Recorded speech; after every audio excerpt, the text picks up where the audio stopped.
Caná de Galilea, y estaba allí la madre de Jesús. Fue también convidado a las bodas Jesús con sus discípulos. Y llegando a faltar el vino, dice Jesús a su madre, no tienen vino. Dice a Jesús su madre, no tienen vino. Contéstale Jesús, ¿qué quieres de mí, mujer? Aún no ha llegado mi hora. Dice su madre a los sirvientes, haced cuanto él os dijere.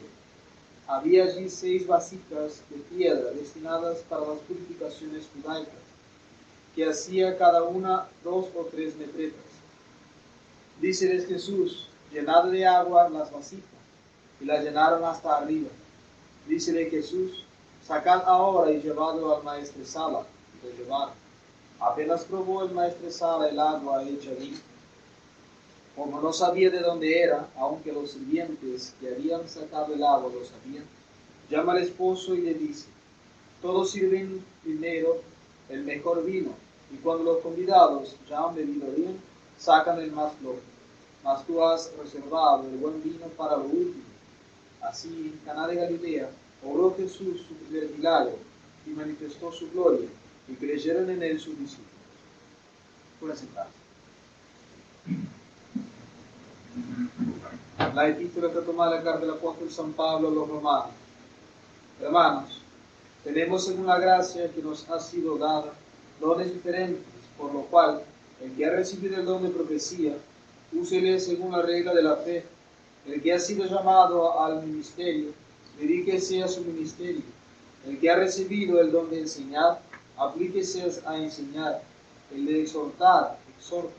El que reparte limosna, déla con sencillez. El que preside, sea con solicitud. El que hace obras de misericordia, hágalas con alegría. El amor sea sin fingimiento, aborreciendo lo malo y abrazando lo bueno, amándoos recíprocamente con fraternal amor, anticipándoos en honraros unos a los otros. No seáis remisos en hacer el bien, sino fervorosos de espíritu. Servid al Señor, gozaos con la esperanza, sed sufridos en la tribulación, en la oración perseverante, socorred las necesidades de los fieles, solícitos en la hospitalidad, bendecid a los que os persiguen, bendecidos y no los maldigáis, alegraos con los que se alegran, llorad con los que lloran, estad siempre unidos en los unos mismos sentimientos, no respirando altivez ni alternando las cosas altas, sino allanándolos a los humildes.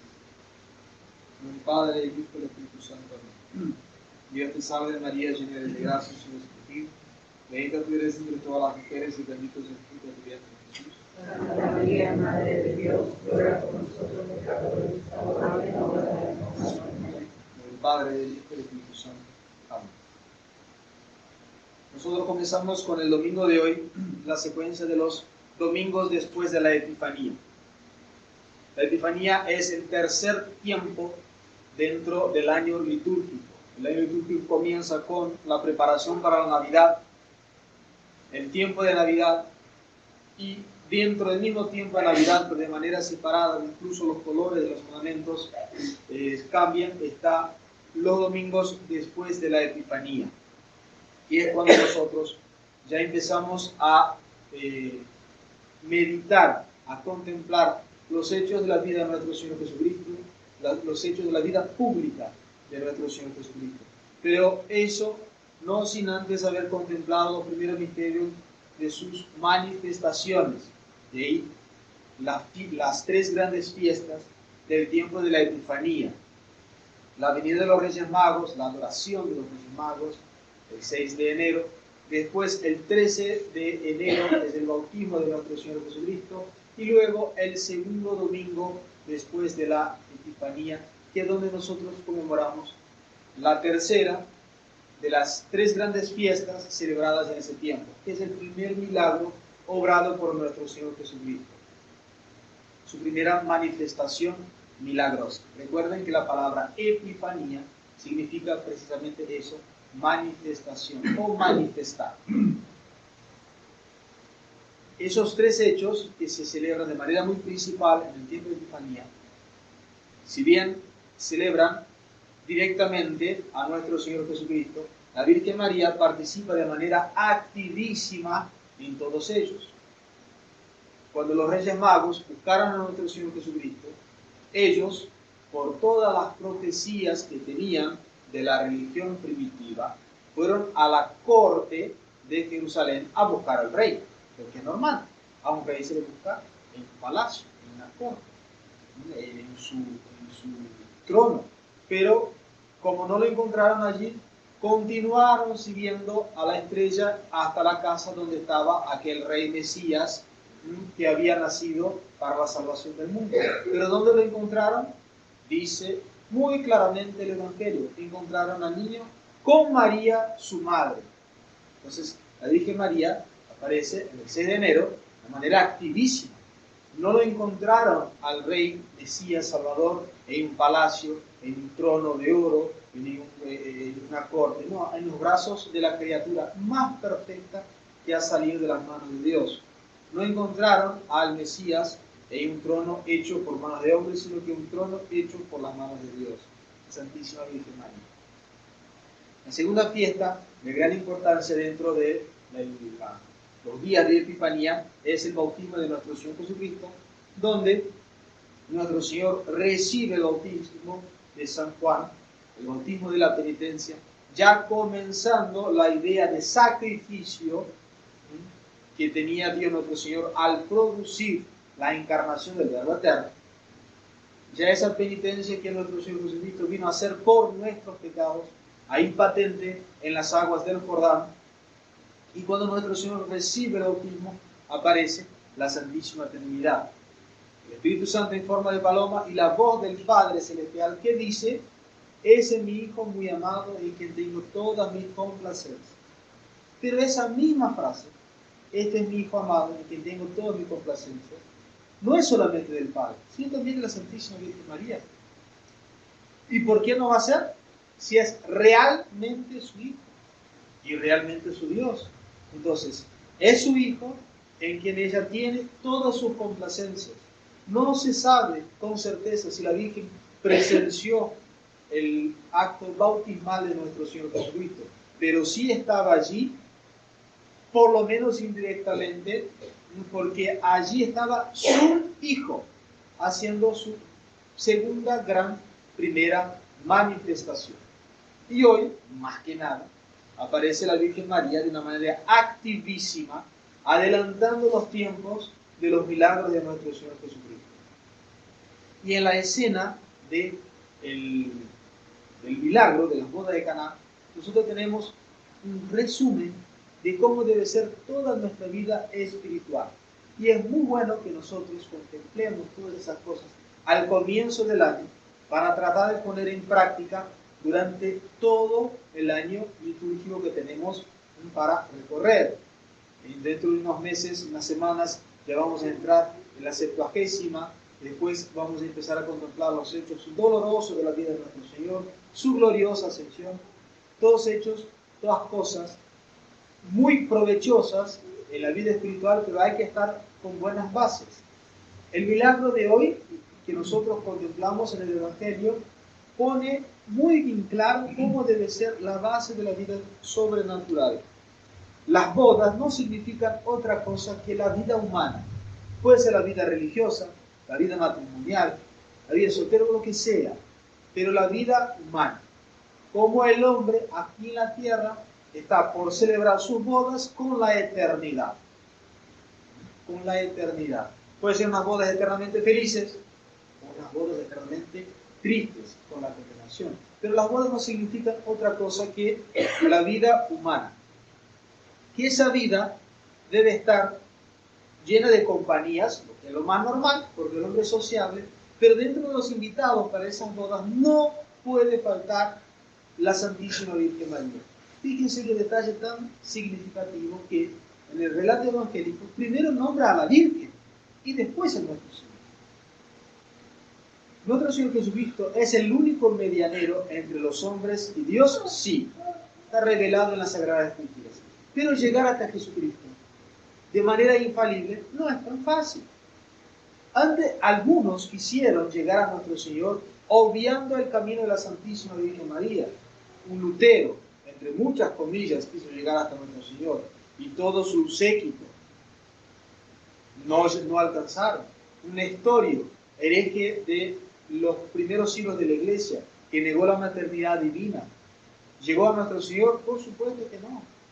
Porque si bien nuestro Señor Jesucristo es el único medianero entre Dios y los hombres, el único nombre es el suyo, el que se nos ha dado para nuestra salvación, correcto, pero para llegar hasta Él de manera infalible es buscarlo en los brazos de su madre, como lo que acabamos de decir del 6 de enero. Es normal, es natural que se le busque a un rey en un trono, en un palacio, pero no lo encontraron en los brazos de su madre. Entonces, buscando a Nuestra Señora, lo hallamos a Él infaliblemente. No porque ella sea más que Él, por supuesto que no. Si dijéramos es una ofensa hacia ella, porque ella no lo quiere hacer. Pero nuestro Señor quiere ser alcanzado por medio de su Santísima Madre. Otra cosa muy significativa es ¿cuál fue el milagro obrado por nuestro Señor? El agua transformada en vino. Si nosotros consideramos las bodas como la vida humana, el agua, si bien es muy importante para el sostenimiento de nuestra vida, no podemos vivir sin el agua, no podemos mantener la vida natural sin el agua. El vino no nos mantiene la vida natural. Si alguien no toma vino durante toda su vida, no se va a morir. Sin agua sí, porque el agua es absolutamente necesaria para el cuerpo. Pero el vino representa aquí la alegría sobrenatural y la elevación del hombre del estado natural al estado sobrenatural. El vino es más rico que el agua. El vino calienta el cuerpo. El vino tiene olor, el agua no. Todas esas cosas simbolizan la elevación del orden natural al sobrenatural, que nosotros no podemos negar el orden natural, no podemos decir que no somos seres humanos, pero si nosotros no buscamos ese gusto sobrenatural, ese olor de las virtudes, ese calor de la caridad, todos representados en el efecto del vino, nosotros jamás vamos a salir de lo natural y alcanzar lo sobrenatural.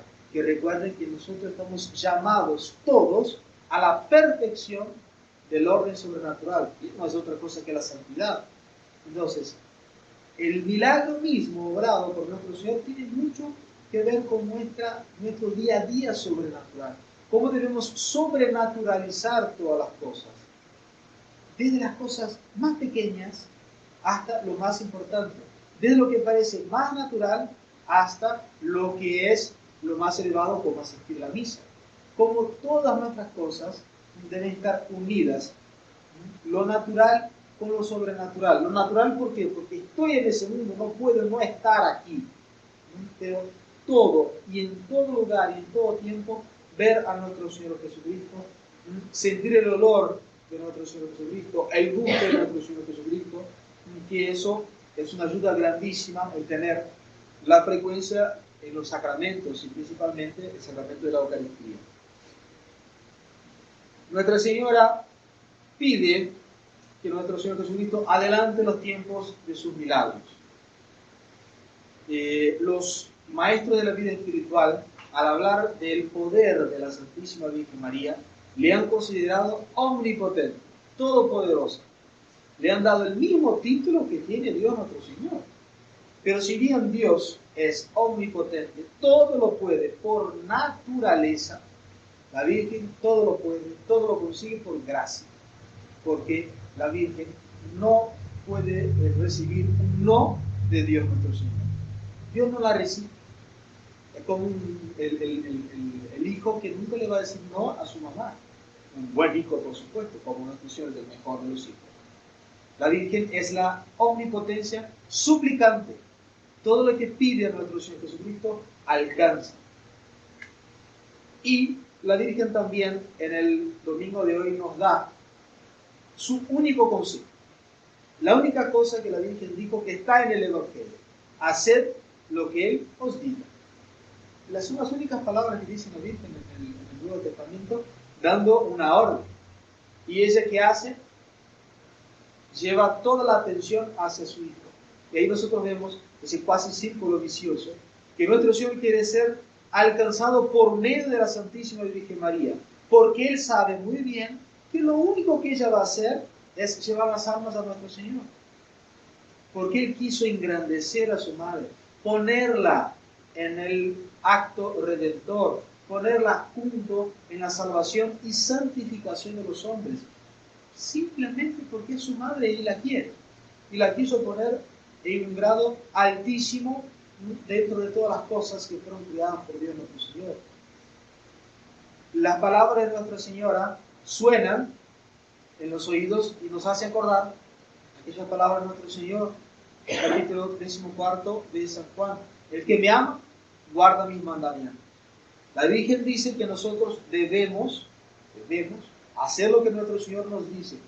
Y si queremos resumir todo el Evangelio, ahí está resumido: el que me ama, guarda mis mandamientos. El que me ama tratará de vivir en mi gracia. No va a cambiar mi gracia por un plato de lentejas, como hizo otro en el Antiguo Testamento. El plato de lentejas simbolizado como el pecado, el vicio, cómo nosotros debemos luchar de manera seria contra las malas inclinaciones, contra las pérdidas de tiempo, aprovechar bien esa vida que la gente dice: la vida es corta, hay que aprovecharla. Pues la frase está muy bien dicha,